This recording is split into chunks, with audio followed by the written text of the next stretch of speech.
In the first part of our story, we saw how a small band of knights became the protectors of pilgrims sworn to poverty, obedience, and faith. But the rise of the Templars was only beginning. This is the second chapter, how the order grew into one of the most powerful forces in medieval Europe. Not just anyone could wear the Red Cross. To become a Knight Templar, you had to be of noble birth, willing to give up all wealth and title.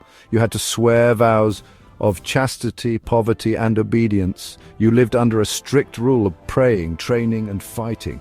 But knights weren't the only members. The order also included sergeants, craftsmen, clerks, cooks, and squires. Each had a role. Each served the mission. Together, they were a machine, disciplined, unified, and relentless. In their early years, the Templars relied on allies.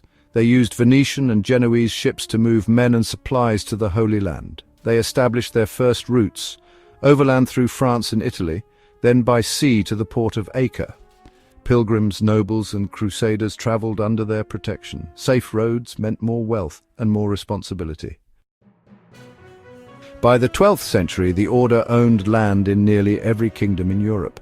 These properties were called preceptories, part fortress, part farm, part bank. They funded the crusades, housed brothers, and trained new recruits. A single knight might travel with a team of 10 squires, servants, cooks, and armourers. They were not alone. They were a unit. The Red Cross on their robes became a passport through the medieval world. As their land and reputation grew, so did their responsibilities. The Templars created a system of deposits and letters of credit, allowing nobles and travellers to move money safely across kingdoms. A man could deposit gold in Paris and withdraw it in Jerusalem. It was, honestly, one of the earliest forms of international banking. The order became rich, not through greed but through trust. Even kings turned to them for loans. The Templars controlled key roads across Europe and the Levant. Each route had way stations, guarded outposts, and places of rest.